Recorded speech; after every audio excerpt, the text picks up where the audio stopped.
grabar para después poder subirla a la charla al internet. Y pasamos directamente a la presentación. Nos vamos directo acá.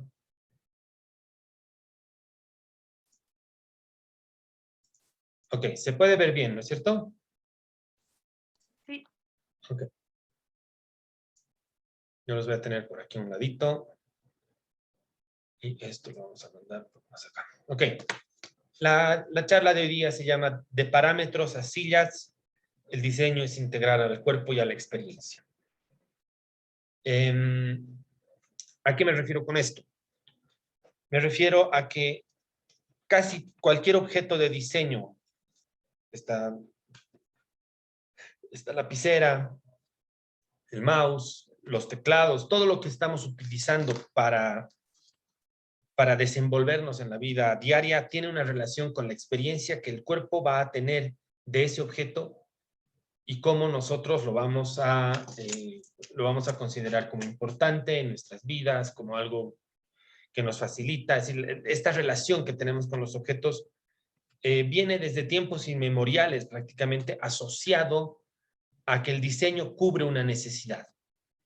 El diseño va a servir para construir desde el ingenio y desde la creatividad esfuerzos para hacer nuestra vida más sencilla, para hacer nuestra vida más funcional, para hacer de nuestra vida un desarrollo a lo largo de la historia. Hemos ido desarrollando capacidades para reinventar esos objetos con los cuales nos relacionamos en el día a día. Eso por un lado. Y por otro, vamos a analizar de qué manera otro tipo de palabra, diseño, es decir, otra palabra, es decir, la palabra diseño va a tener como diferentes acepciones y vamos a ver hoy día básicamente como dos. La primera que tiene que ver con las láminas, que tiene que ver con el espacio en blanco que nosotros utilizamos como formato en papel, el papel para descifrar códigos, para presentar ideas a otras personas. Entonces vamos a ver hoy día así como unos elementos básicos del diseño gráfico, muy básicos, porque no somos una carrera de diseño gráfico, pero estos elementos nos pueden servir para después poder aplicarlos en el diseño de láminas. Cuando ustedes en taller estén trabajando,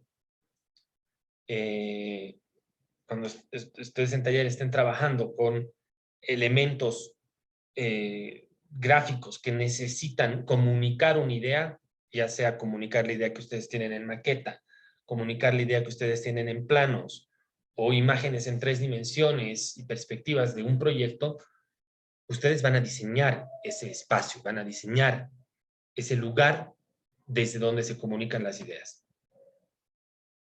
Algunos principios que se han utilizado para definir como diferentes posibilidades dentro de se puede decir dentro de la búsqueda del racionalizar o teorizar sobre la forma dentro de la lámina, dentro del espacio de expresión que sería, digamos, podríamos pensar que este es el espacio de expresión, ¿no? Entonces, dentro de ese espacio, yo tengo como unos elementos. Puedo trabajar a partir de un pattern o se llama, en español es como un patrón, no en el sentido de patrón de cacique, sino patrón de la repetición de un mismo elemento para generar una suerte de textura, ¿no? Y aquí dice regular arrangement, es decir, es como la disposición regular o alternada de elementos repetidos, ya sean formas, líneas, colores o motivos, que generan la idea de que, ok, estoy consiguiendo una suerte de textura. Podemos trabajar a partir de contrastes, en el sentido de que haya dos elementos que se yuxtaponen digamos, dentro de ese espacio de lámina, dentro de nuestro diseño. Puede ser, aquí dice, ¿no? Por ejemplo, texturas suaves o texturas así como rugosas, la idea de un claro o un oscuro, en el sentido de blanco y negro, que pueden poner énfasis en algún elemento o poner énfasis en el fondo. El contraste va a ayudar a consolidar eso. El criterio de poner énfasis en ya como criterio propio, el contraste va a lograr un énfasis, es evidente que esa es una de sus cualidades, pero aquí todo se está construyendo a partir de esta forma que acabo de pintar de amarillo, porque se relaciona en oposición a todas las formas que están trabajadas en color negro. Eso centra la mirada en ese elemento amarillo hoy, ahora digamos dibujado en amarillo, y va a definirse, ya sea que esté en el centro o no esté en el centro, podría estar evidentemente en cualquier lugar del espacio, digamos, o del formato de dibujo, y podría estar en la esquina inferior. Igual va a generar esa idea de un punto focal. La idea de balance es en esencia como una suerte de noción o la sensación de balance que está constituida en esencia por una forma, puede ser una forma grande que está emulando a una, digamos en este caso, a un cúmulo de formas que están constituyendo todo el espacio del dibujo. Esto podría, por ejemplo, ser transportado a un elemento de diseño a partir de que, digamos, si esta es mi lámina, yo puedo tener aquí una gran imagen de mi proyecto con una gran perspectiva y unas arquitecturas y toda la idea que me dice, ok, este es el proyecto sintético. Y aquí diferentes elementos que están constituyendo ese balance entre, digamos, un objeto muy grande y varias informaciones más pequeñas en diferente jerarquía o rango. ¿Okay? La escala se maneja bajo lógicas similares. A diferencia de lo que acabo de explicarles, probablemente simplemente se trata de dos objetos muy similares, que aquí está, digamos, x al cuadrado y aquí está solamente x. Entonces, la relación de escala entre las partes dentro del diseño está estableciendo una relación también de jerarquías.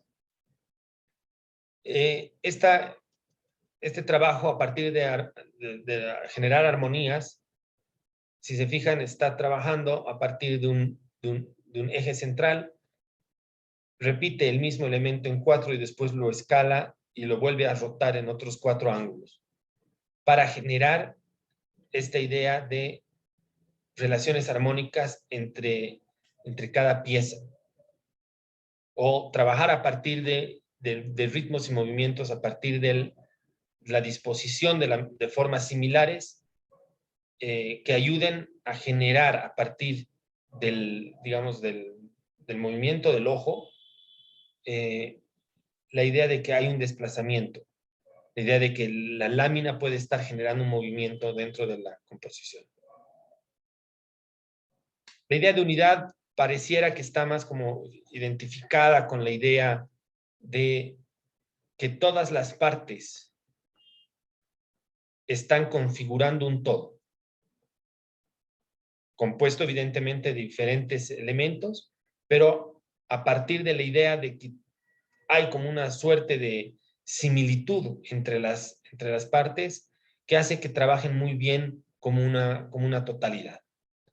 O podríamos trabajar a partir de la pluralidad de la variedad, en el sentido de que diferentes elementos pueden componer una amalgama, que es lo que ven en la parte de aquí abajo, una amalgama así con un interés visual importante. En Bolivia, muchos diseñadores gráficos trabajan con el contexto, digamos, con esta idea de variedad, justamente pensando en esta nuestra sociedad tan plural, tan compleja en sus propios esquemas, ¿no? Y aquí hay como otros principios que nos pueden ayudar a ordenar un espacio de composición, ya sea a partir de una grilla. En este caso se trata de una grilla sencilla donde tienes, en esencia, 4 elementos, a diferencia de una grilla modular que va a generar elementos del mismo tamaño, dispuestos con espacios entre ellos igual del mismo tamaño. Estas dos son como dos normas o leyes o como pactos geométricos. Este segundo de la regla de los tercios está más asociado al tema de la fotografía. Muchas veces estos elementos van a ayudar a componer fotográficamente un espacio. Es decir, yo tengo, digamos, la regla de los tercios muy bien establecida y quiero tener el Illimani ahí en el espacio, digamos, entre... Entonces, el ángulo frontal va a enfatizar ese centro geométrico del Illimani y estás componiendo ahí una imagen.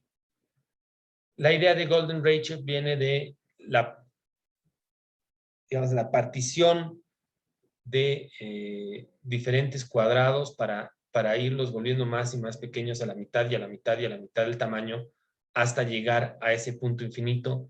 Y de hecho hay como esta idea de que a partir de esa noción se puede construir una espiral perfecta. Obviamente ahorita muy mal dibujada por el docente, pero esa es la idea.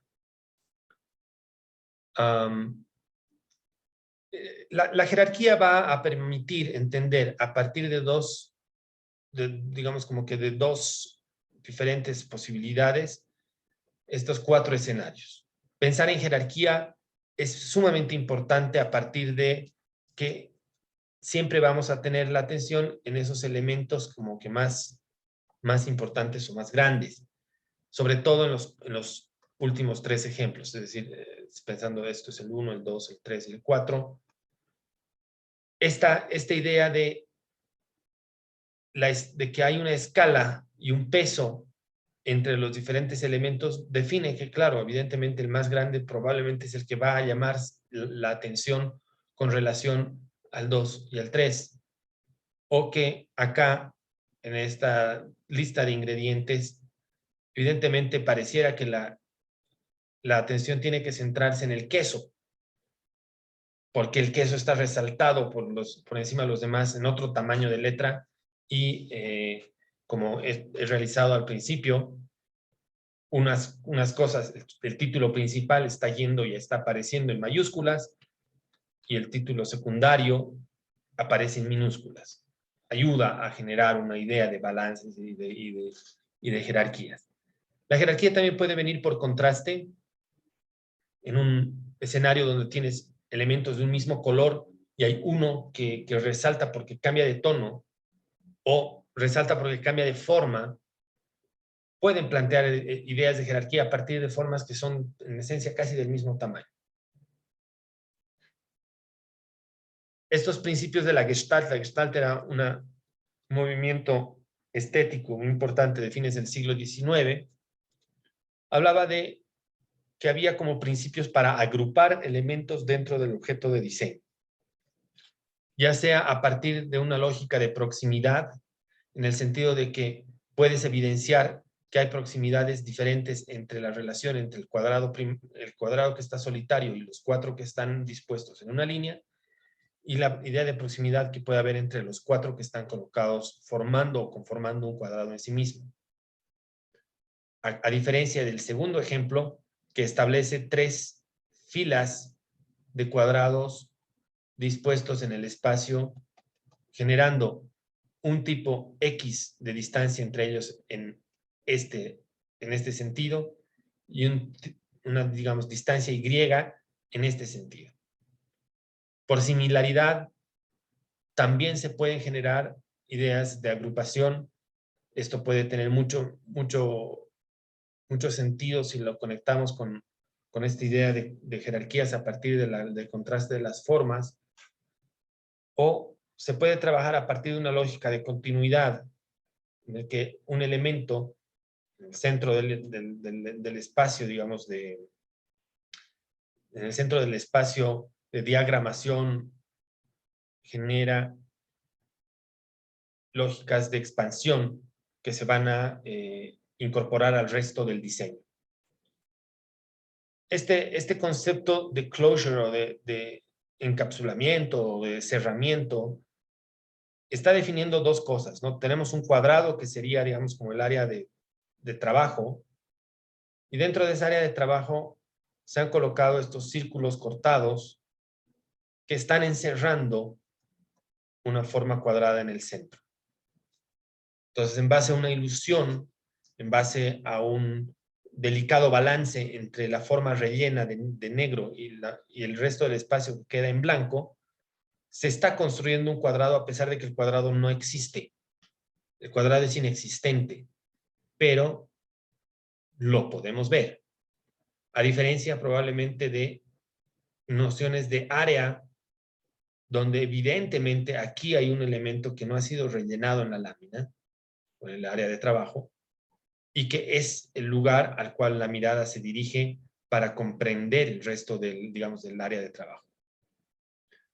Elementos como la simetría también serán puestos a prueba, en este caso, dos cuadrados que se encuentran justo en los ejes medios para generar un cuadrado que, además, es un cuarto de los dos cuadrados que se encuentran. Podemos pensar que hay diferentes formas de trabajar o de encarar los, digamos, como que los contrastes que puede haber entre la variedad y la unidad, ya sea una unidad a partir de diferentes formas, de diferentes tamaños, pero de un mismo color, o formas de un mismo tamaño, pero dispuestas en el espacio de expresión a partir de diferentes colores y de diferentes contrastes. Esos principios de unidad van a estar trabajados a partir de estos cuatro conceptos: la repetición, la proximidad, la alineación y el contraste.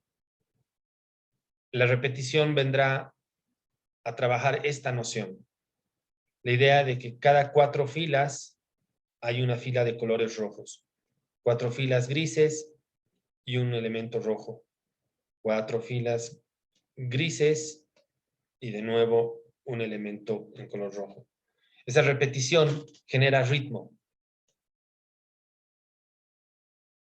Y ese ritmo puede ser interesante e importante. Considerando que, digamos, esta está compuesta por una serie de imágenes de elementos arquitectónicos. Digamos que se les pidiera, no sé, hacer un collage o hacer una lámina explicativa con imágenes. Entonces, ok, voy a conseguir, y aquí voy a trabajar, digamos, aquí, imágenes de piedra, material concreto, material madera. Y en el medio, no quiero hablar de materiales, quiero hablar de personas, por decir algo. Entonces, aquí voy a colocar imágenes de la gente en relación a esos materiales y de qué manera se conectan el concreto y la madera en la experiencia humana. Por decir algo. Y armo mi lámina vertical en función a ese principio de unidad regido por lo que están viendo aquí en el ejemplo.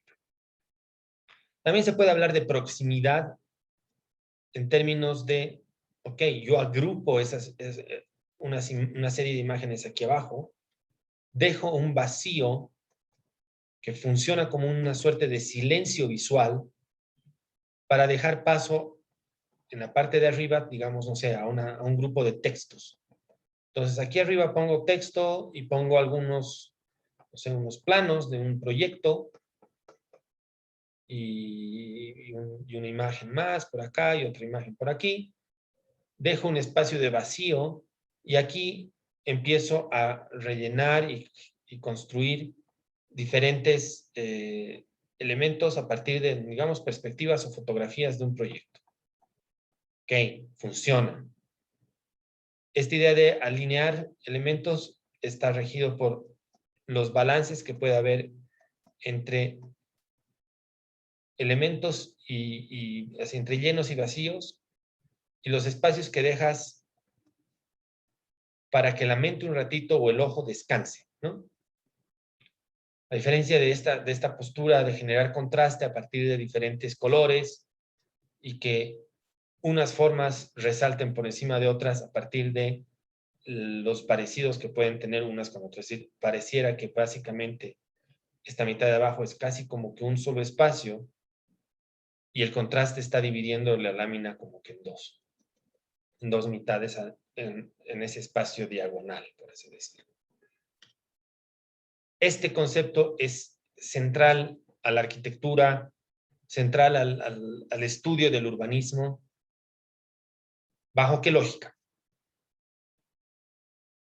Cuando los primeros escultores empezaron a generar moldes para hacer esculturas ya así como en metal, ya no a partir de la idea de esculpir algo, se empezó a hablar de este concepto del negativo, del doble negativo o del espacio negativo en la escultura, viniendo, digamos, a ser el vacío que después iba a ser llenado para generar, digamos, una escultura, no sé, por así decirlo, de un cilindro en ese molde. Estamos llevando este concepto a una suerte de idea tridimensional de lo que podría venir a ser.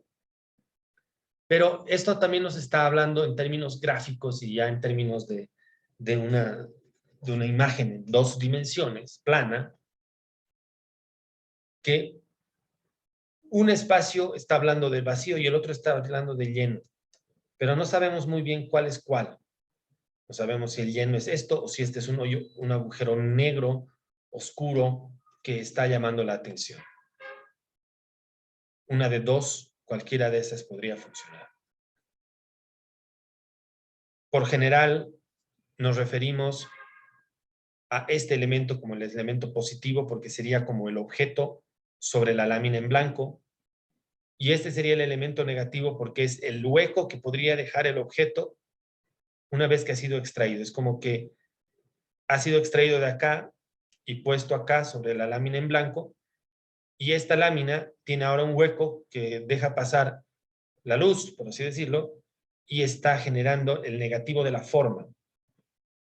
La forma en positivo, sola en el espacio, digamos, en el área de trabajo, y aquí la forma como corte negativo, donde el área de trabajo es la que deja el espacio a la forma. A raíz de eso se habla y se considera a esta segunda opción como el espacio negativo. Estas tres formas, guárdenselas bien en la memoria porque las vamos a revisar la siguiente semana, pero son como, digamos, las geometrías puras que tenemos, ¿no? El triángulo, el cuadrado y el círculo. En este caso, muy relacionados a esa estructura de formas positivas dentro de un área de trabajo. Y esta otra imagen que está mostrando muy claramente una noción de desplazamiento, ya sea que la forma de color negro ha sido extraída de ese fondo blanco o tal vez al revés, pensar que la forma negra tiene como destino encajar en ese espacio digamos, del discurso gráfico. Se habla mucho de que el triángulo es una forma geométrica llena de tensión. Se habla de tensión por los ángulos filudos, agudos que tiene, como un elemento, digamos, en la construcción se lo habla como uno de los elementos más constructivos por la fortaleza que puede llegar a tener en términos de indeformabilidad. Un triángulo no se deforma con tanta facilidad como un cuadrado. Es un elemento dinámico que puede plantear diferentes estrategias en el espacio y acomodarse de diferentes maneras. pero también puede tender a ser inestable. A diferencia tal vez digamos, de la forma cuadrada que habla de lo masculino en las líneas toscas, duras y rigurosas del cuadrado. Se habla de una forma segura, de un elemento duro, frío y racional, dado que en su repetición podemos ocupar espacios sin residuos y podemos organizarlo de una forma muy, muy racional, mucho más racional probablemente que el triángulo. El triángulo necesita sí o sí pensar en organizaciones rotadas para poder disponer del espacio. El femenino se asocia de manera tradicional a lo femenino, suave, cálido y emocional, como, digamos, condiciones o características, e incierto en el sentido de que es muy difícil de gobernar. De hecho, en la arquitectura, trabajar con círculos es una de las tareas más difíciles. Y cuando empezamos a disponer y a ordenar círculos unos a los lados de los otros, evidentemente lo que se genera son una serie de espacios indefinidos que el mismo círculo no deja ocupar por esa forma, digamos, compleja, ¿no? Estas tres como figuras geométricas elementales van a entrar, a aparecer, ser repetidas en N cantidad de veces a lo largo de la historia de la arquitectura. Diferentes civilizaciones las han utilizado y están así como muy presentes en el lenguaje incluso contemporáneo. Vamos a hacer una cosita.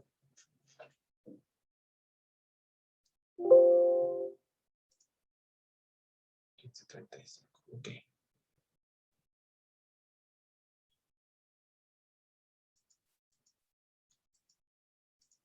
¿Les parece hacer una pequeña y breve pausa antes de continuar? ¿O prefieren saltar al siguiente tema y hacer la siguiente pausa después? No quiero cortar en el medio la presentación sobre las sillas, entonces ahorita hemos avanzado como media horita. Normalmente a los 40-45 minutos les doy una pausa. Opción 1, continuamos hasta llegar al final de la presentación de la silla y ahí hacemos la pausa, que va a ser más o menos una otra media hora, o hacemos la pausa ahora y después tenemos una sesión un poco más larga post. Votación. Yo creo que por mí podríamos continuar. 1, continuamos. Beatriz. ¿Puedo ir a traerme un vasito de agua? La otra es eso, que hacemos una pausa de 3 minutos ahora. Sí, sí. Y después avanzamos y nos hacemos una pausa de 3 minutos de nuevo después de la segunda parte. Ok. Entonces vamos a continuar. Hay 40 en punto. Ok. Ok. Entonces esta parte 2 es como un poquito más divertida porque vamos a ver más imágenes. Vamos a ver una gran cantidad de sillas desde diferentes perspectivas, de diferentes formas, maneras, antiguas, nuevas, sillas clásicas, sillas así como más experimentales en la actualidad. Así que, ahora va. Esta primera que estamos viendo, y que la están viendo ahí en el GIF, se trata de una silla diseñada ahora, en el 2020, pensando en los efectos que puede llegar a tener la pandemia en el cine. Y dado que estamos trabajando tanto con películas este tiempo, me parecía importante como poder mostrarla a ustedes. Evidentemente se trata de una silla premium y estamos hablando de digamos, de las problemáticas que una silla así cara puede tener, evidentemente. Y no va esta silla a probablemente colaborar a la creación o a la gestación de una democratización del cine, que sería, digamos, como una de las ideas. Pero dentro de todo, se trata de una silla que, dado los materiales que utiliza, que vamos a verlos ahora, abre, digamos, como que la posibilidad de que se genere después el mismo diseño con materiales más baratos. Nuevamente reaparecen estos conceptos de repetición que tanto los estábamos viendo para que vean cómo también esto va a repercutir, o estas nociones o procedimientos o procesos se aplican a diferentes formas de diseño. Acá, dada la serialización que una sala de cine necesita, los diseñadores han encontrado maneras de lograr optimizar el espacio, lograr que haya estos lugares para guardar objetos en la parte de abajo digamos, del asiento, estas pantallas que ayudan a la protección, digamos, de los usuarios con relación a la contaminación por la pandemia, ¿no? Entonces, lo que respiras regresa como que a ti. Tienen unos speakers incorporados que ayudan digamos, a trabajar todo esto.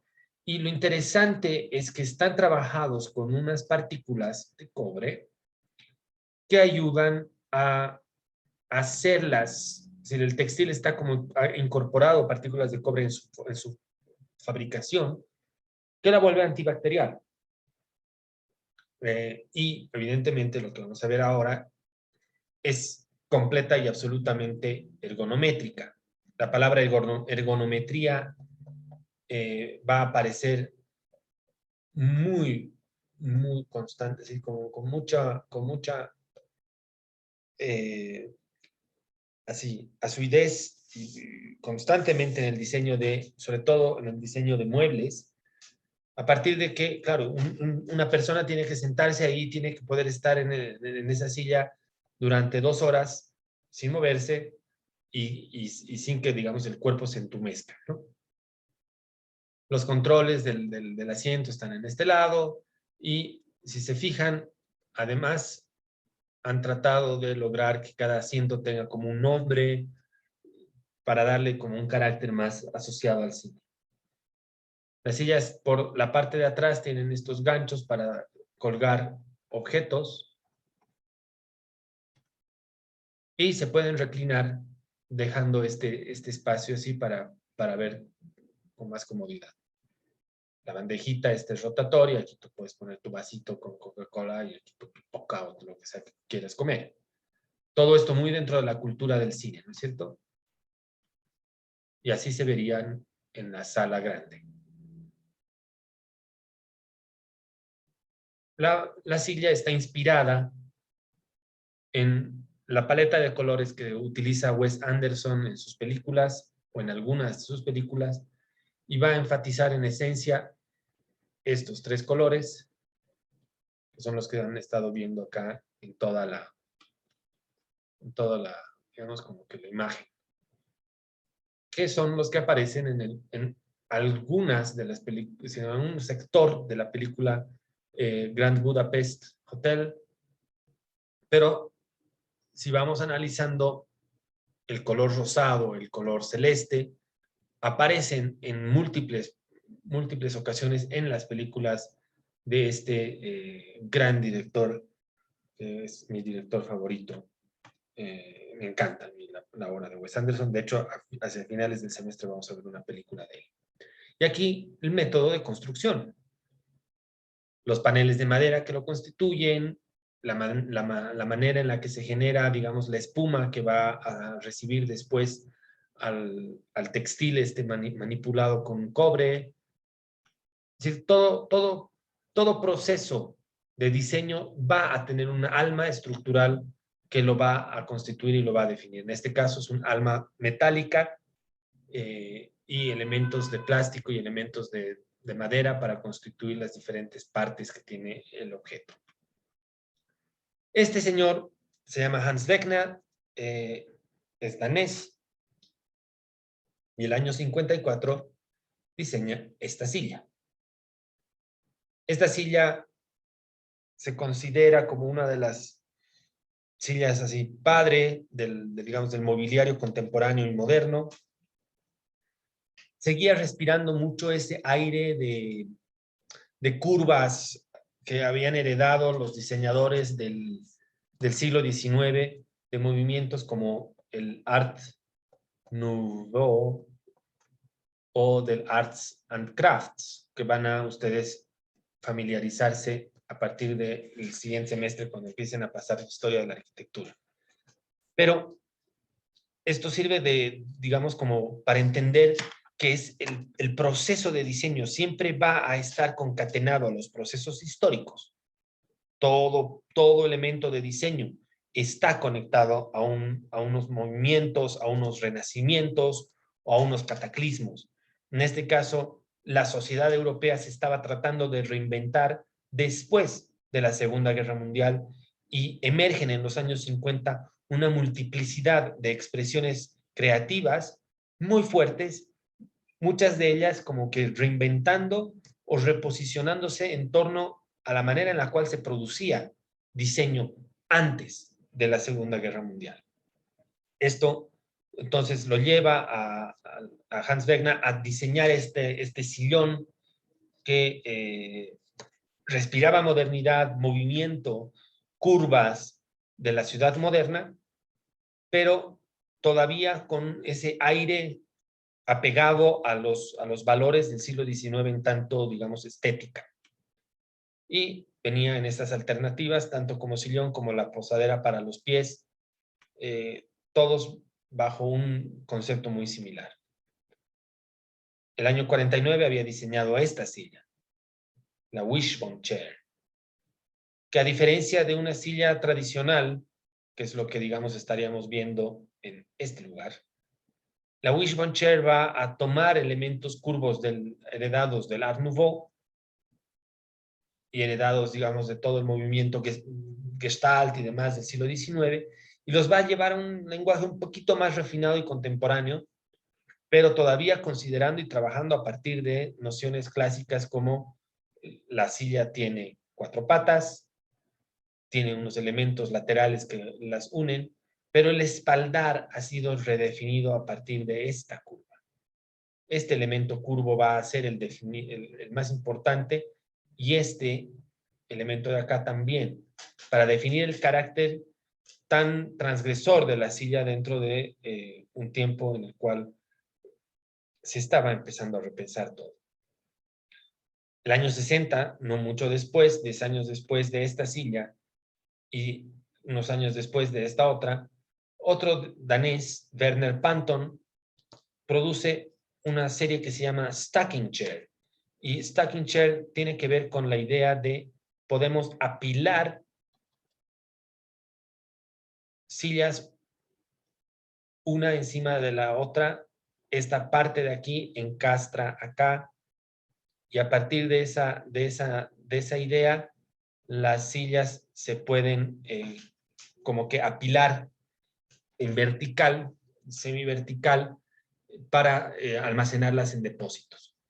Será también esta la primera silla en la historia prácticamente en trabajarse a partir de resinas plásticas que permitían esta como composición estructural. Es decir, te permitía realmente entender toda la silla a partir de un solo elemento volumétrico. Todo estaba funcionando de la misma manera. Y eso es lo que lanzaba, digamos, su alta factura estética. Y lo interesante es que tú puedes combinarla con elementos mucho más clásicos, como esta silla de mármol que están viendo ahí, que es como absolutamente carísima, y la silla de plástico funciona. No desencaja, no está peleándose visualmente con formas que provienen de tiempos mucho más anteriores y mucho más conservadores. Willy Reich y Ludwig Mies van der Rohe diseñan el año 29, ojo, la silla Barcelona. Esta es la silla Barcelona. Es yo creo, la silla o el silloncito, digamos, sí, es un suerte de sillón más, más importante, tal vez, de la historia de la arquitectura del siglo XX, es tal vez la más conocida también, producida a partir de unas nociones como muy claras en términos de estructura. ¿Por qué? Se trata de dos cintas, una que la están viendo acá y otra que hace esta figura, dobla y va a hacer esto ahí. Obviamente estoy dibujando muy mal ahorita, pero este es el concepto. Tienes una forma estructural y otra forma estructural a partir de una plancha de acero inoxidable que se sueldan ahí en ese punto de intersección, y eso ya está configurando prácticamente la totalidad de la silla. Lo único que le faltaba a esta silla era un elemento lateral, digamos, que ayuda a consolidar el cojín, que es el que se coloca ahí en el espacio medio. Con una así escasez de recursos, si pensamos en la cantidad de elementos, Mies van der Rohe y Lili Reich constituyen o consiguen esta silla que aquí la pueden ver ya sin las líneas feas del arquitecto, y ha revolucionado a partir de eso todo el diseño de mobiliario que ha producido la humanidad en el siglo XX. Warren Platner diseña en el año 66 este sillón que se llama Armchair, que es como una suerte de silla de comedor conformada por una serie de filamentos metálicos repetidos alrededor de diferentes formas semicirculares. Esos filamentos van a generar una malla estructural que es la que está definiendo la forma y la estabilidad de la silla. Esta es la silla en su expresión última. Se generan además estos brazos a los lados para recibir la espalda y digamos, como los brazos, aquí el cojín. Y si recordamos los conceptos de repetición que veníamos trabajando hace un rato, como reflexionando sobre ellos, acá estamos hablando igual de repetición y estamos hablando de rotación. Un mismo elemento va a rotar y va a desplazarse. La palabra es desplazamiento, o en inglés se habla mucho de la palabra array, que es la idea y el gesto de una misma o un elemento muy similar repetido a lo largo de una curva o a lo largo de una figura geométrica. En este caso, hay como diferentes lugares por donde estos filamentos pasan para constituir la forma de esta silla. Le Corbusier, Pierre Jeanneret y Charlotte Perriand lanzan el año 28 esta silla que se llama Grand Confort. Esto es chistoso porque, claro, he tenido que hacer unos updates a esta presentación para incorporar ciertos nombres que la historia tradicional de la arquitectura y el diseño estaban queriendo ignorar. En especial el nombre de Charlotte Perriand. Esta es la silla, o sillón. De hecho, acá en Bolivia se hacen réplicas de este sillón que casi cualquier metal mecánico puede generar. En esencia se trataba de una, aquí la vemos en toda su expresión, se trataba de una gran pieza de acero inoxidable que va y regresa. Apoyada obviamente por unas patas que van a estar ahí y un bastidor metálico en la base sobre el cual se está apoyando el resto, digamos, del conjunto. Los cojines van a servir de elemento, digamos, estructural. Estos dos están pasando así, es decir, es como que tienes una primera caja, que será el asiento. Aquí aparece una segunda que va a definir como los lugares para los brazos. Y apoyado en el cojín aparece una tercera, como más pequeña, que se apoya ahí. Y está contenido todo esto por estos elementos de acero inoxidable. Se añade además un elemento más delgadito que funciona como refuerzo para que los cojines no se quieran salir de su sitio. La silla aparece en diferentes formatos. Hay para 2 personas, para 1 persona, para ponerla como mesa en el centro. Y de repente lanzan así como en el mismo año, esta otra silla. Esta es una reposadera. Te permite como que casi que echarte para leer, es un sillón de lectura, pero funciona bajo conceptos muy similares. Una curva va a recibir toda la forma, es decir, hay como estos 2 elementos curvos que van a aparecer en el diseño, que esos son los que le dan la estabilidad estructural y la posibilidad de desplazarse en esta estructura base, que es la que está como que sobre la cual se está apoyando todo el elemento. Y aparte tienes unos elementos como estructurales, pero que son además ergonométricos y que están trabajándose a partir de la idea de un elemento continuo que va a generar, aquí es como que hace como un así, y esto viene por acá, y aquí tiene un elemento más de refuerzo. Aquí hay un elemento de refuerzo que va a unir la curva, y estos 2 apoyos verticales y este otro elemento de refuerzo que cubre todo el contorno. Pero que esto está viniendo por ahí. Entonces, son formas elementales muy sencillas, muy simples, las que definen de qué manera se podía, además, después por encima, construir este elemento, que es lo que le da, digamos, el confort a todo el objeto. Obviamente, este otro de acá, que es regulable.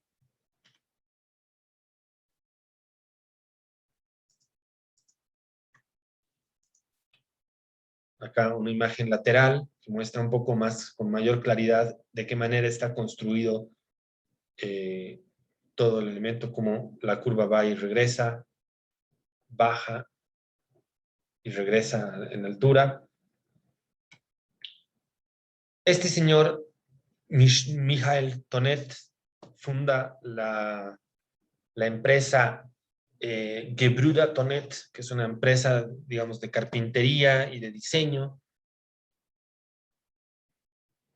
fundada a mediados del siglo XIX. Desde ese entonces, los Tonet se hicieron famosos en Europa por el diseño de sillas. En 1900, ya en la transición al siglo XX, y con buena parte, digamos, del Art Nouveau sacada por detrás, y ya empezando a fijarse el mundo en las posibilidades de una idea de la modernidad y una idea de un modernismo que estaba empezando a aparecer, y unas vanguardias artísticas y estéticas que estaban empezando a tomar mayor fuerza, aparece esta silla. Esta silla marcaba digamos, como un cambio en la trayectoria de estos diseñadores por abrazar justamente esta idea del modernismo en sus formas. Y encuentran que no solamente se podía doblar la madera ya se venía doblando durante todo el siglo XX, durante todo el siglo XIX, sino que a partir de 4 o 5 recursos construyen y constituyen una de las sillas más importantes que tiene la historia del diseño. Un anillo que formará digamos, el lugar donde uno se sienta, dos patas, un anillo inferior que estabiliza a todo el sistema de patas. Las patas traseras en realidad se tratan de una sola pieza de madera que se dobla, y el espaldar se termina de constituir con digamos, con los lugares donde pones los brazos. En esencia, entonces, estamos hablando de 1, 2, 3, 4, 5, 6 elementos, y probablemente 7 si consideramos el mimbre, que constituyen a la silla 209 de las Gebrüder Tonet. La silla se sigue fabricando hasta el día de hoy, con sus cambios, con un recambio en la tecnología, y en el aprovechamiento de la madera, pero nace de este tipo de trabajo de carpintería. Eero Saarinen tendría que ser otro de estos diseñadores, y aquí diseña esta silla que se llama la silla Tulip, muy influenciado por la que acaban de ver de Jacobsen. La Tulip lo que tenía como interesante, y la voy a dibujar probablemente aquí mismo, es que generaba todo a partir de un eje gravitacional, que además es rotativo, se puede hacer rotar la silla en cualquier dirección, una base sólida y pesada que le va a dar la estabilidad. Esta es una plancha metálica la que tiene ahí abajo, y a partir de ahí, del pivot metálico, el recubrimiento de plástico, la transición en la pieza, el resto del cuerpo de la silla se constituye a partir de un solo elemento construido a partir de un molde. Eso que les decía de los moldes se aplica acá. El molde aparecerá como una forma que no la vemos, y nuevamente esta silla empieza a funcionar muy bien con otro tipo de estéticas, sin contaminarse de las estéticas y sin contaminar las estéticas más antiguas. Es una de las sillas como más vendidas en el mundo, como silla de diseñador.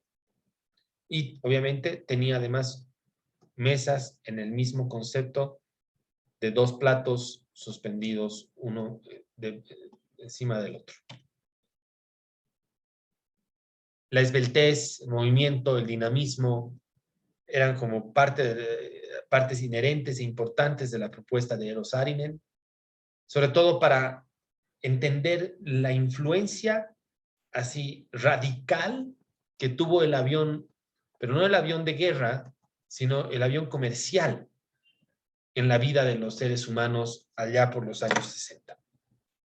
Se empieza a volver recurrente el uso del avión, y este impacto tecnológico en la vida diaria empieza a tener un impacto en un recambio de estéticas, en un recambio de experiencias, sobre todo de cómo imaginar nuevos tipos de vida asociados al movimiento en las ciudades, digamos, modernas ya de ese entonces.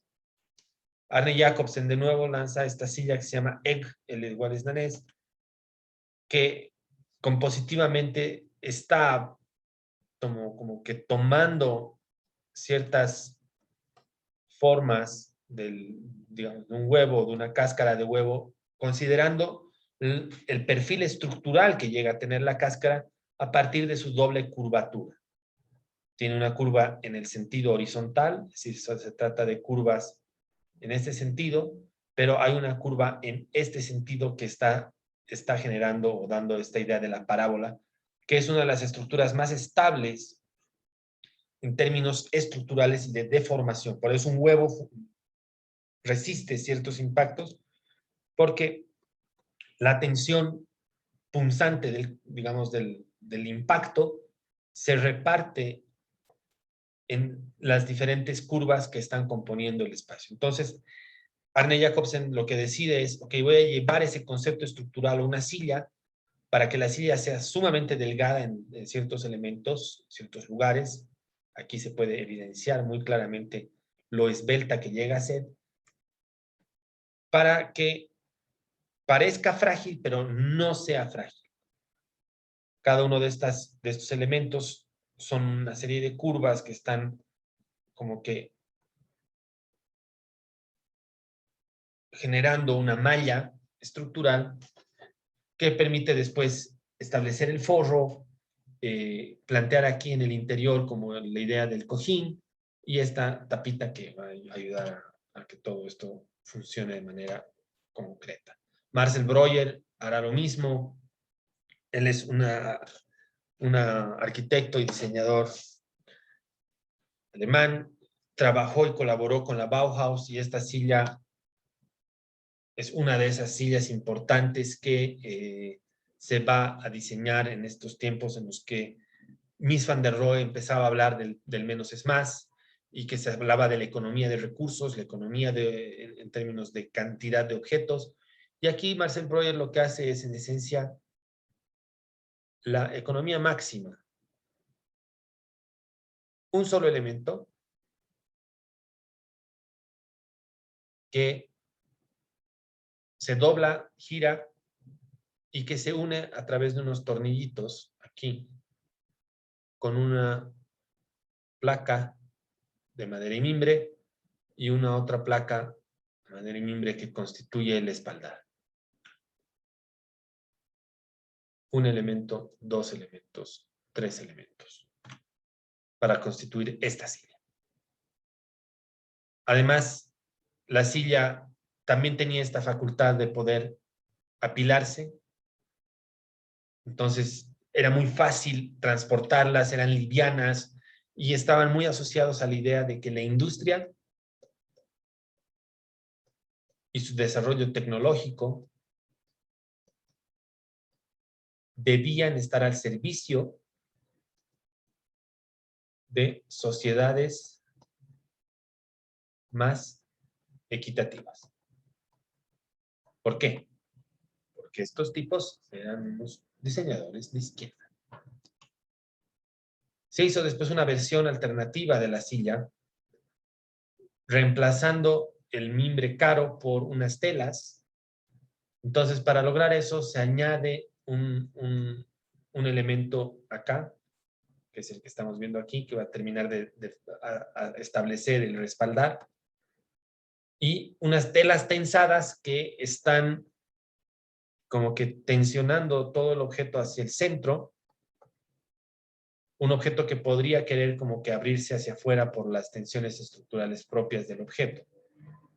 Entonces, uno al sentarse, pareciera que digamos que el metal quiere abrirse, pero la tela lo contrae hacia adentro. Entonces, se genera un balance en las tensiones sumamente interesante. Este es igual de Marcel Breuer, este es del año 28 y esta es una de las sillas más importantes de la Bauhaus, trabajadas ahí en Alemania. Nuevamente, economía de elementos, 4 elementos esenciales para configurar la estructura y 5 elementos de cuero que son los que están generando el resto, digamos, de la parte ergonométrica del objeto. Ahí se puede ver cómo a partir de muy pocos elementos se podía construir algo imaginativo, arquitectónico, sencillo, pero a la vez complejo. Es decir, es ese balance entre la complejidad formal y la sencillez estructural que hacen a esta silla tan importante. Jorge Ferrari, Jardoy, Antonio Bonet y Juan Kurchan hacen esta silla que se llama ball chair. La idea de la ball chair es que aquí adentro pueda entrar una pelota. Algunos, creo que 2 de ellos son argentinos y uno es español. Y la diseñan en el año 38, en un momento en el cual la arquitectura racional, modernista, recién estaba empezando a ingresar a Latinoamérica, ellos después se van a España y diseñan la silla. Nuevamente, se trata de un elemento que gira, que se repite y se trabaja a partir, digamos, como de una suerte de espejo, considerando que este elemento metálico es el mismo girado y contrapuesto que este de acá, y ambos se unen en unos puntos de unión específicos. El otro punto de unión no lo estamos viendo, pero está ahí atrás. Y además se inserta este elemento de cuero o de tela, que es el que va a terminar de generar la solución ergonométrica planteada. ¿Por qué? Porque la tela se tensiona en curva. Se va a tensionar de esta manera y se van a establecer entre los puntos unas dobles curvaturas que son de las cosas como más cómodas para un sillón o para una silla. Y esta silla es una silla que mucha gente conoce, que no ha necesitado de grandes elementos pesados de fierro para constituirse, y que es muy fácil de transportar, porque incluso de lavar y de mantener, porque tú sacas el cuero lo mantienes, o la tela especial la mantienes, y después la vuelves a insertar porque funciona a partir de estos bolsillos. Entonces, esos bolsillos son los que le dan ese carácter de reversible al material. Evidentemente aquí se evidencia muy bien la idea de la curvatura, ya que entre un elemento y el otro, al tensar una pita, lograrían esto. Entonces, aquí como se están cruzando los dos elementos, tienes esta doble curvatura que está generando unos espacios, y eso es lo que hace que esto tenga esta característica tan interesante de analizar desde el punto de vista geométrico. Eero Aarnio lanza la Vulture, y esta es más interesante porque ya habilita pensar en la posibilidad de un espacio, que la silla sea un habitáculo, que haya unas paredes y haya una suerte de cielo en el extremo, que son los que te dan cobijo. Es reinterpretar la palabra cobijo desde la silla misma. Pero además, como que casi pensando en la idea de las cápsulas espaciales que ya se estaban empezando a plantear, porque Occidente estaba en carrera espacial. Los rusos querían llegar al espacio, los estadounidenses querían llegar al espacio, y había ya una información muy grande de parte de toda una herencia proveniente de la ciencia ficción que empieza a impregnarse a la sociedad, y los diseñadores empiezan a rescatar estos movimientos y a rescatar todos los avances que se estaban logrando con temas de tecnología, la aplicación de moldes en el plástico, o esta otra silla que a partir de un anillo metálico genera una burbuja de plástico fundida o empernada al elemento metálico, pero por primera vez una silla colgaba del techo. Esta era una silla para colgar de algún lado.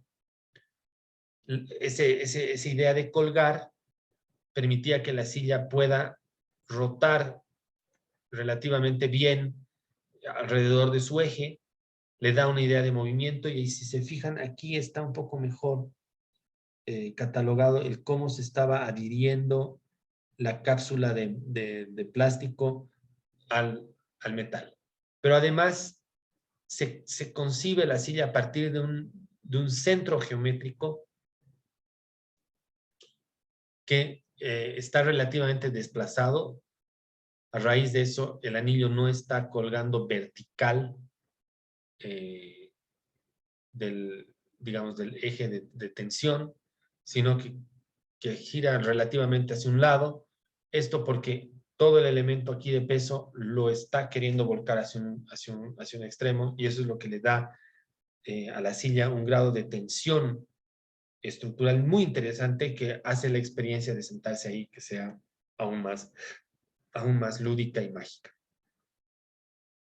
Diferentes formas o versiones de la misma silla, ya sea colgante o en su versión con pedestal, donde el centro gravitacional ya no pende de ahí, sino que funciona a partir de dos elementos de pivot en los laterales, y esta otra forma que va a permitir a la silla igual generar esa suerte de rotación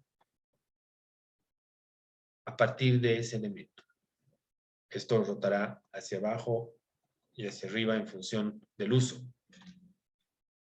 Eileen Gray, desde las más importantes diseñadoras del siglo XX, de las pocas mujeres diseñadoras así que la historia del diseño ha permitido hacer ingresar en sus registros, y ella diseñará y entenderá a la perfección el componente. Por componente me refiero a los elementos de encastre que están todos dibujados o trabajados a partir de metales que hacen a las piezas de un objeto. Cada uno de estos elementos está diseñado para dicho fin.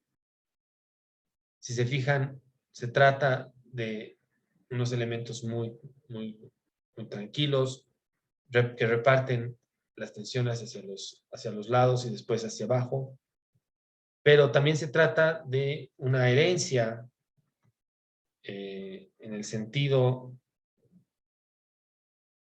digámoslo, voy a cambiar de color, en el sentido de que esta pieza será la primera y la que constituye una buena parte de la imagen. Acá tenemos una siguiente que se repite. Y como tercer elemento simplemente hay estos otros dos que se conectarán a partir de un elemento aquí, un elemento allá y un elemento acá. Entonces, muy rápido se constituye un silloncito muy cómodo, porque además la silla incorpora la posibilidad de tener como espuma por dentro, es decir, es como este acolchado con el cuero, y así se arma y se va articulando esta silla, pensando que cada una de las partes ha sido diseñada desde sus diferentes sectores, se ha diseñado a detalle cada uno de los elementos, desde los cojines, vistos en diferentes vistas, de lado, de frente, desde arriba, cada uno de los elementos metálicos donde van a entrar y se van a encastrar las piezas están también diseñados. Es el diseño total en toda su magnitud. Eileen Gray, con una influencia fuerte de Le Corbusier y de Marcel Breuer, diseña esta silla muy similar a la que hemos visto hace un rato de Breuer, por aquí, no sé dónde, acá. Se la reinterpreta y se plantea esta otra silla. Año 27, Francia. Año 35, esta otra. Nuevamente, los elementos son muy claros. Aquí adentro el tubo pasa, perfora, digamos, parte del cojín. No tengo la información si esto está sucediendo de igual manera. Pero aquí, a partir de nuevo, 3 elementos, se constituye esta silla diseñada en el año 35. Philippe Starck ya viene a constituir una generación posterior en términos de diseño. Él hasta el día de hoy sigue diseñando y muy bien, muy presente, digamos, en la escena del diseño. Y el año 68, un poco como que se lanza al estrellato con esta silla.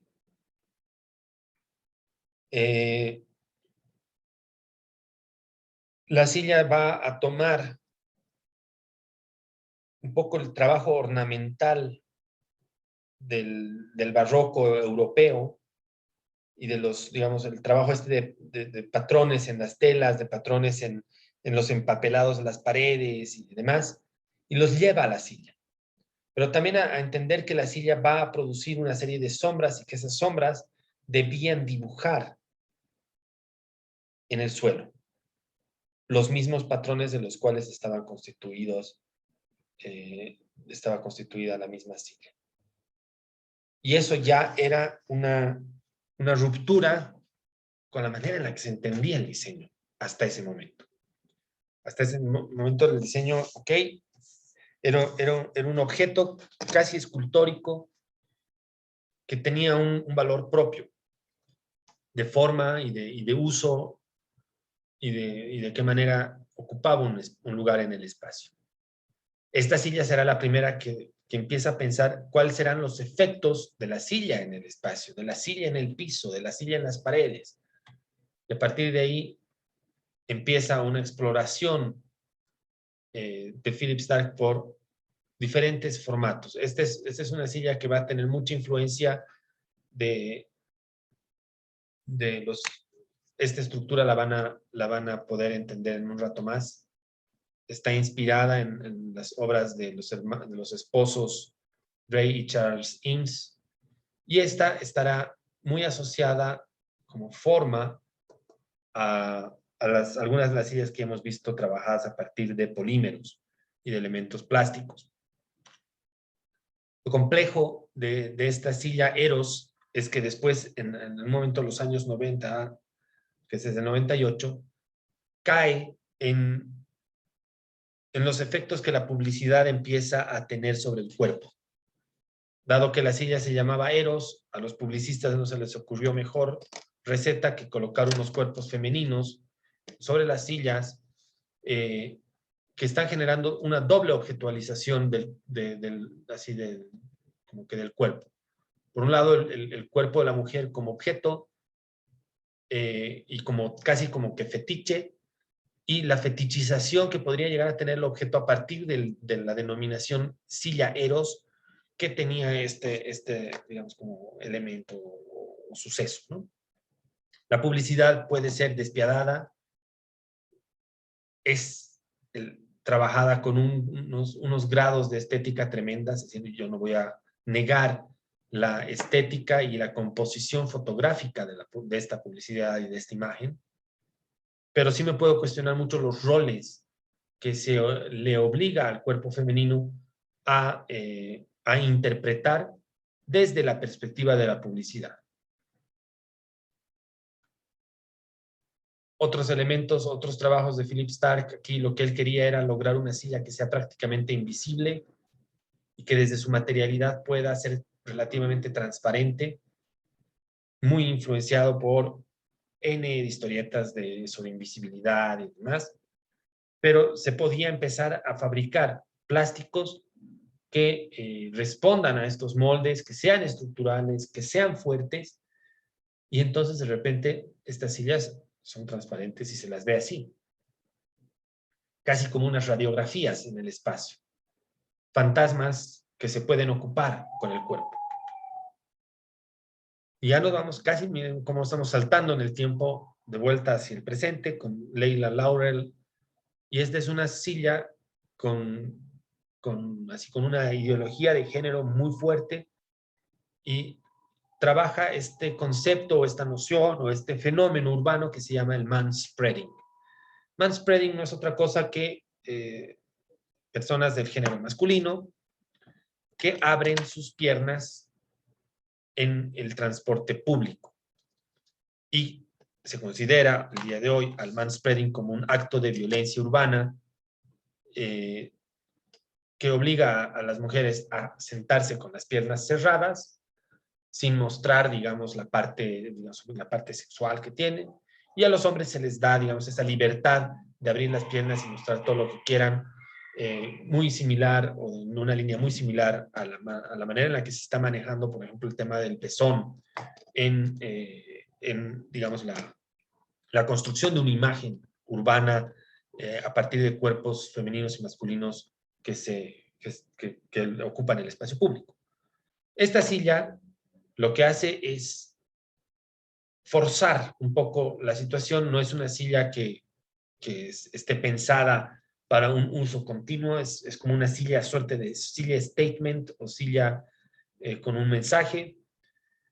Entonces, plantea esta forma acá para habilitarle al género femenino la posibilidad de abrir las piernas con la completa seguridad de que nada va a pasar.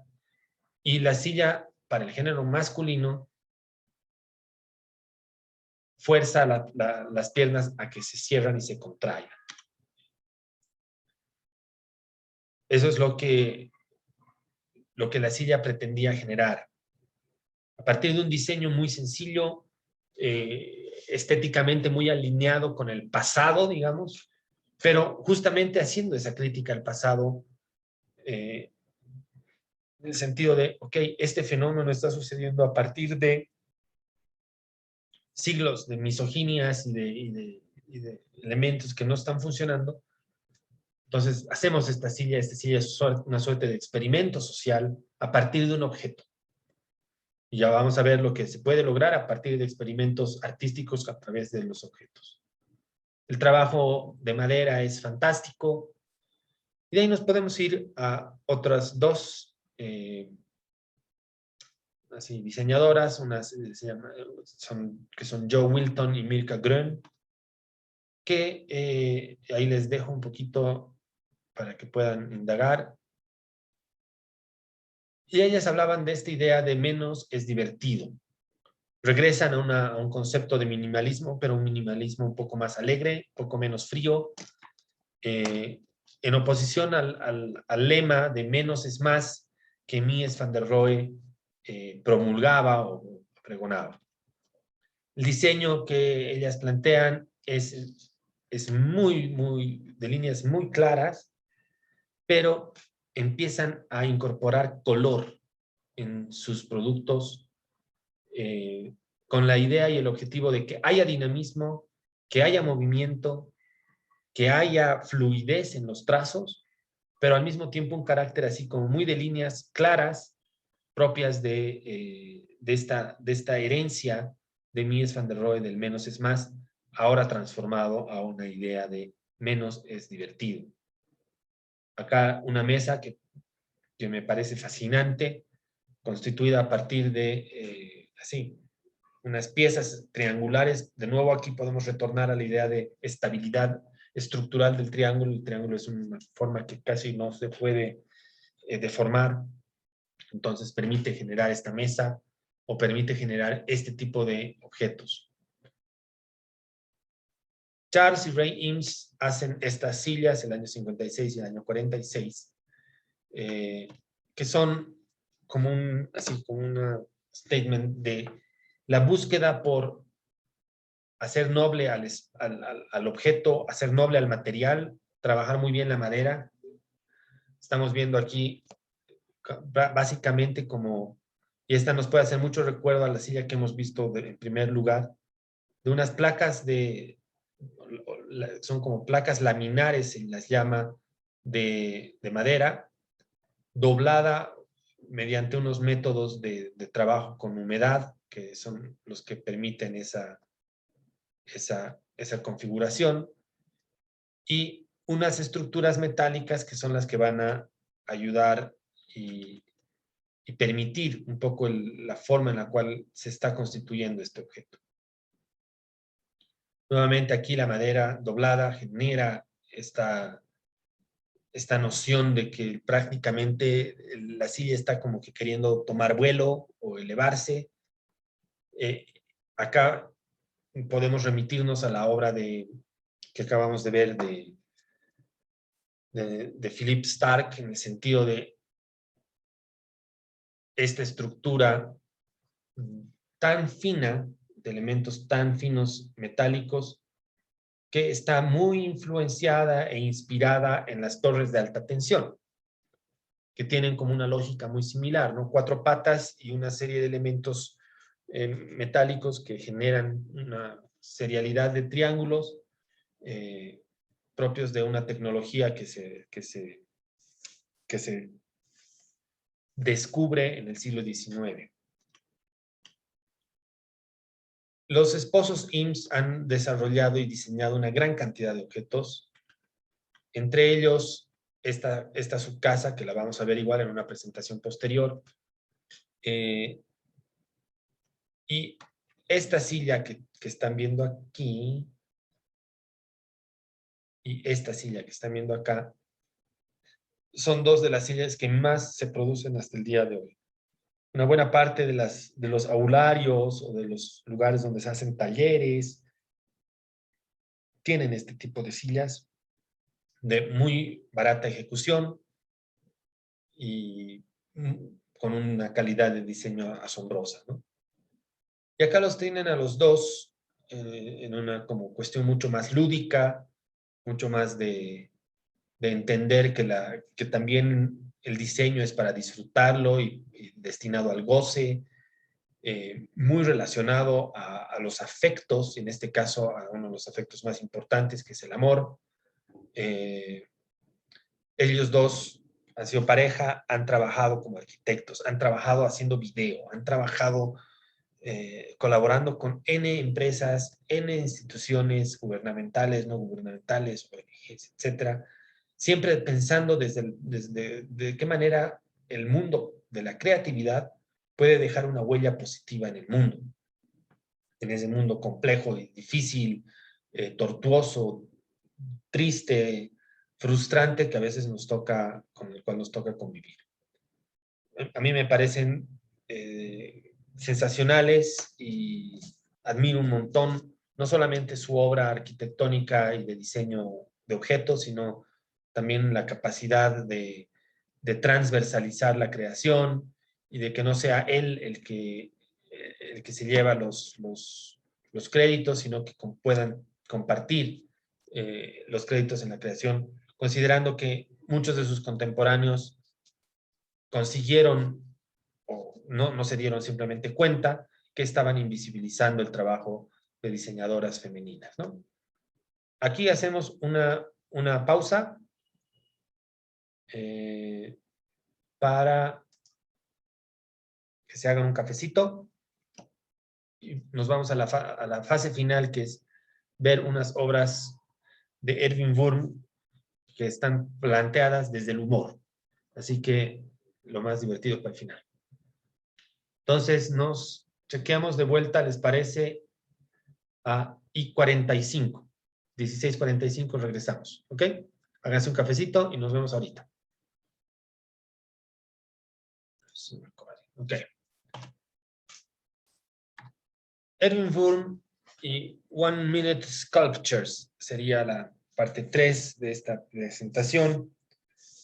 Erwin Wurm es un artista que trabaja mucho con la arquitectura. Trabaja un montón desde una mirada así irreverente de lo que podría ser la arquitectura o de lo que podrían ser sobre todo los objetos y la relación que estos pueden tener con el cuerpo. Se identifica un montón con esas posibilidades. Esta es una primera imagen que estamos viendo a la mano izquierda. Se trata de una persona que ha sido, se le pide a la persona o al personaje que se pare, se siente sobre esta parte de la escoba, generando una tensión entre el suelo y la pared, y sobre todo a partir de la idea del cuerpo relacionado al objeto. A mano derecha estamos viendo una serie de experimentaciones que se han hecho a partir de la relación entre una serie de jumpas, suéteres, con el cuerpo humano.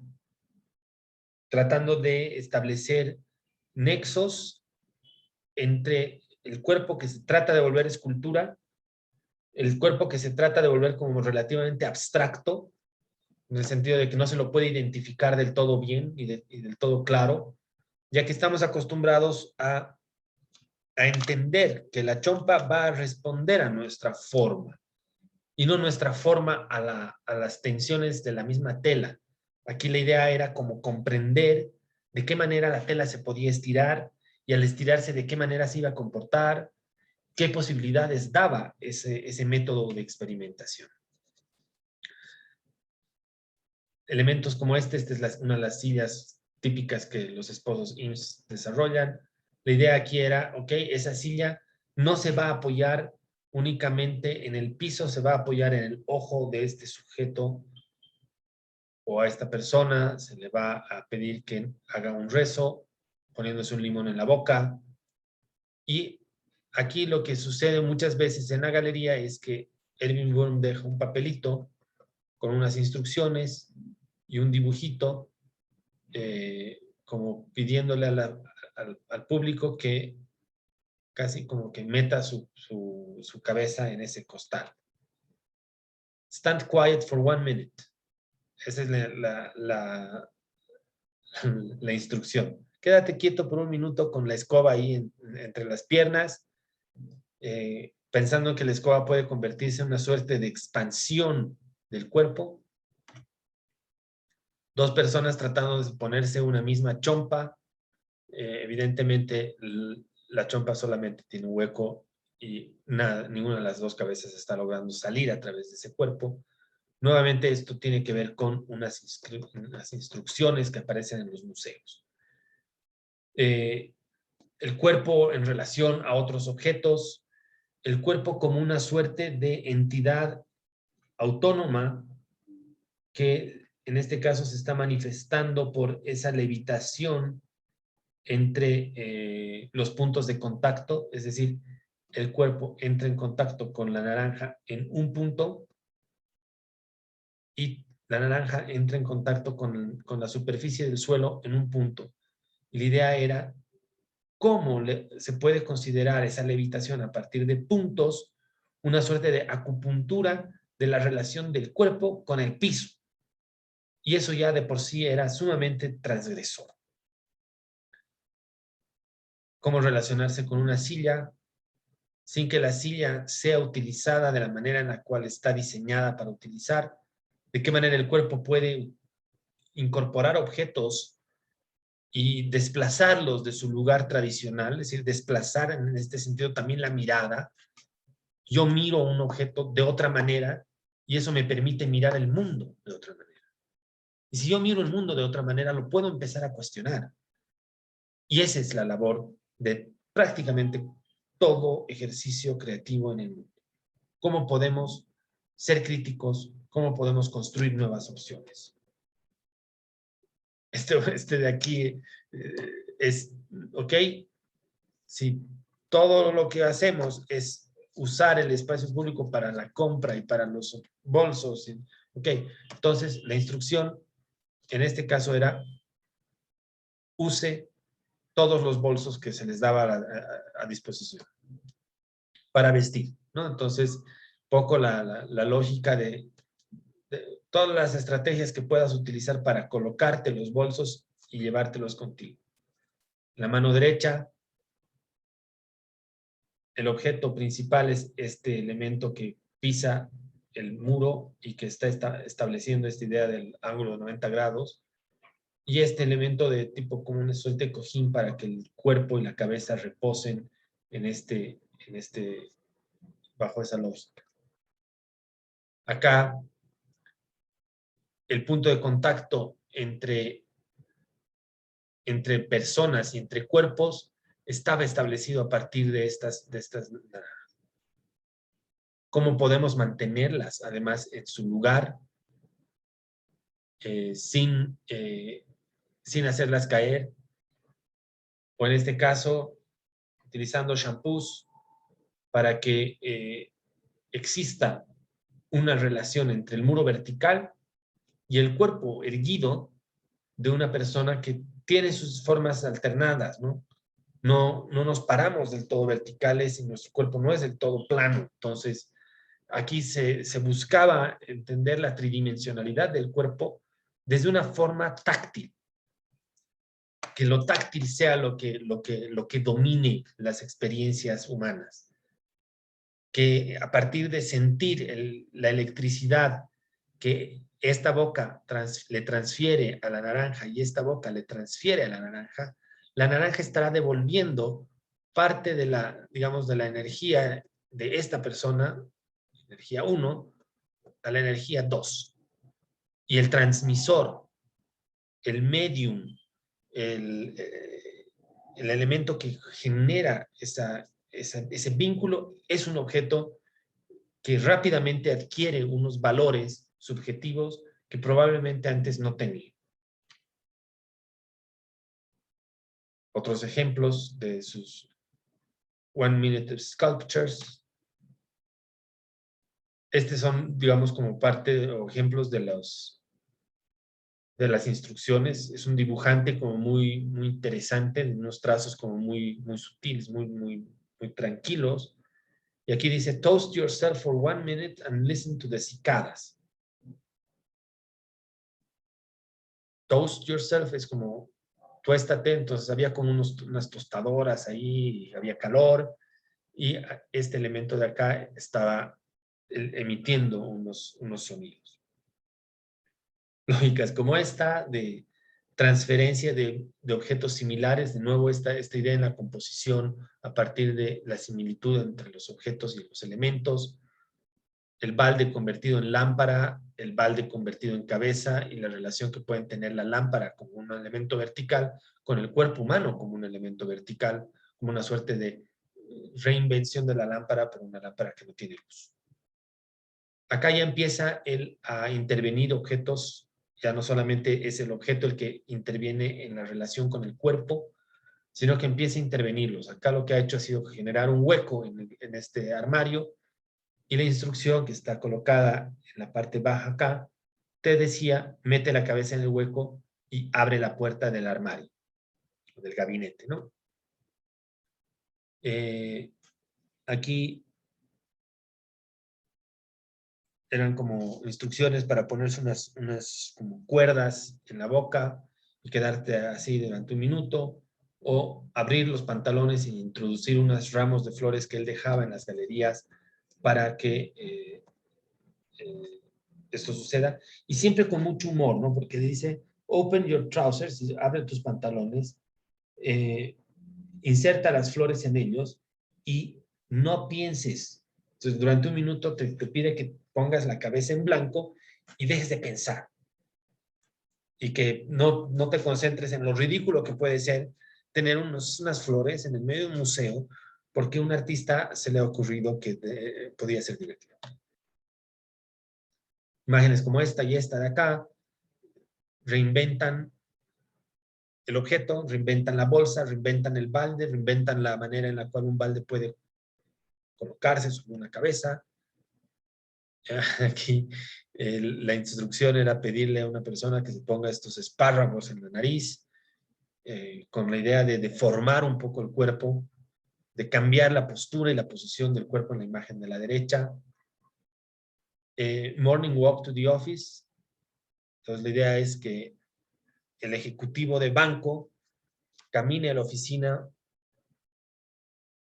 cargando ese maletín en su boca y que cada cierto tramo se apoye en los postes de luz utilizando el maletín como un punto de transferencia. De nuevo acá la estrategia de utilizar las botellas, que cuando llegas al museo, las botellas están paradas sobre esta suerte de pedestal con las inscripciones, y después te las pones y eso es lo que está generando el vínculo. Y si se fijan, eso en relación al arte tradicional que aparece en el fondo, y la idea del cuerpo femenino en las dos imágenes del fondo, y aquí el cuerpo femenino pero activado a partir de un deseo de romper con estas estéticas, de introducir estas nuevas, ¿no? Nuevamente, los conceptos de lleno y vacío son aplicados acá. Lo que hemos visto más temprano con relación a extraer formas e introducir otras en el espacio, que esto queda como vacío, aparecen replicadas acá. Este camper ha sido como perforado en lugares con la idea de que la gente pueda ya sea meter el cuerpo o meter el pie. En este caso aquí tenemos este cuerpo que se inserta metiendo los pies y sacándolos por fuera, como si se tratara de dos antenas.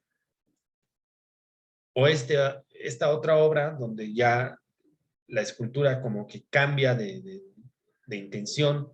Aquí él empieza a reflexionar muchísimo sobre el espacio,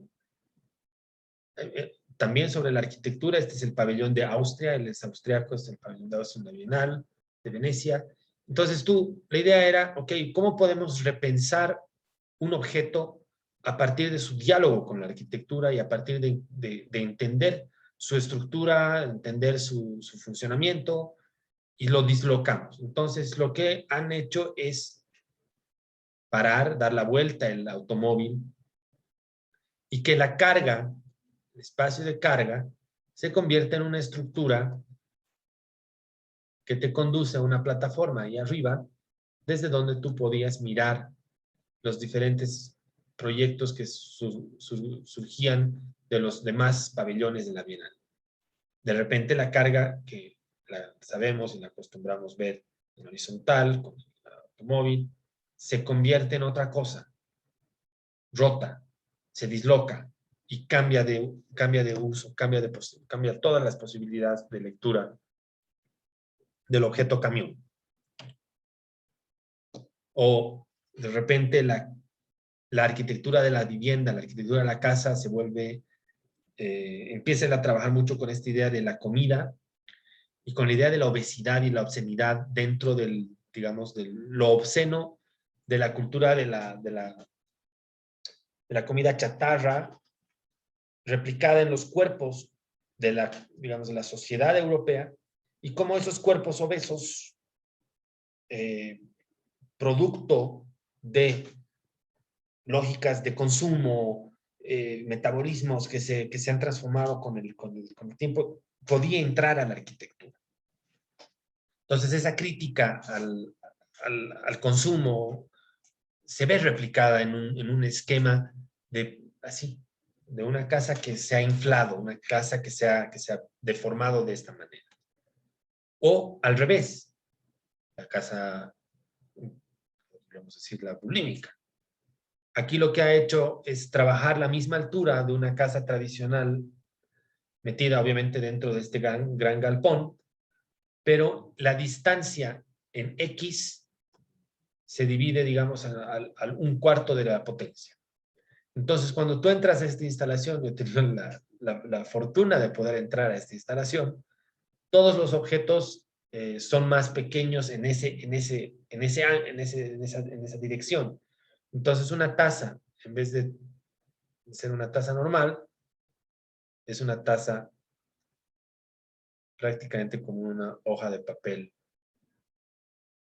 de esta manera. O el microondas, ¿no? Que lo conocemos, con la cosita, los sistemas acá. De repente era un elemento así.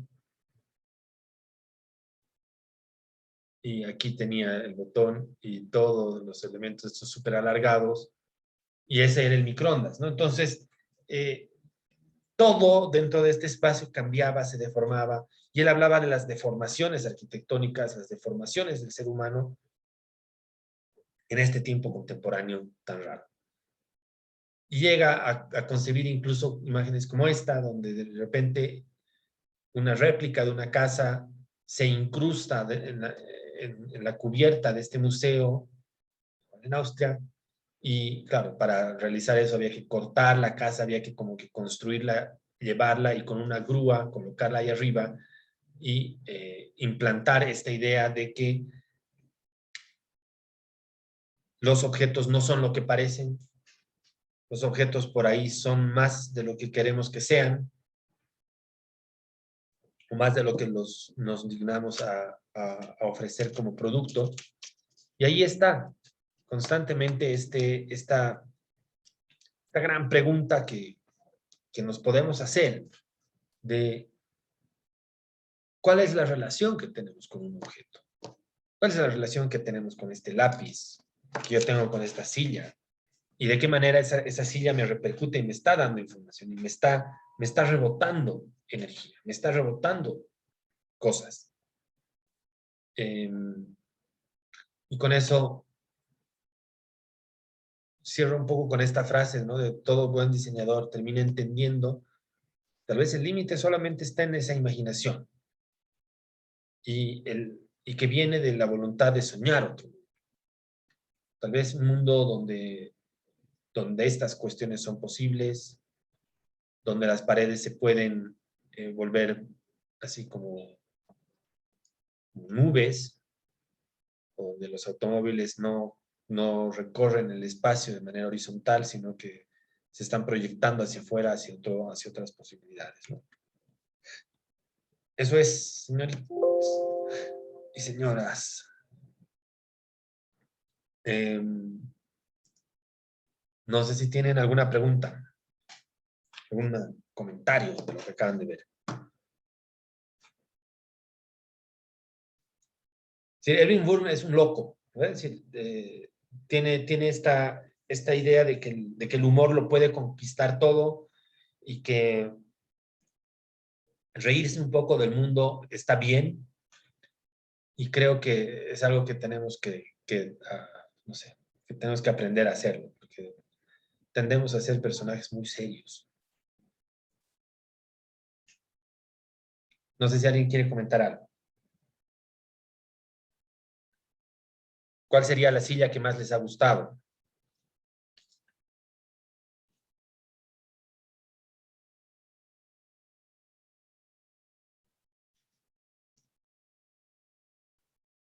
Daniel, ¿cuál sería la tuya? No me acuerdo el nombre ni quién la hizo, pero creo que era la segunda, que Ya. solo tenía Como sí, menos elementos. sí. Que no era plástica, era de madera, ¿no es cierto? No, una que solo tenía dos cables que conectaban, Ah, o sea, ya. dos. Esa fue mi favorita. Beatriz, ¿la tuya? Me gustó la de los argentinos. La de los argentinos, ¿no? ¿Alguno de ustedes Sí, alguna vez se ha dos. podido sentar en una de esas sillas? ¿En cualquiera de las sillas que han visto? ¿O la han visto en persona? Porque hay algunas de estas se venden ahora en La Paz, en algunas tiendas de diseño. Si algún día van, las van a encontrar. Unas 4 o 5. Y en tu caso, Eduardo,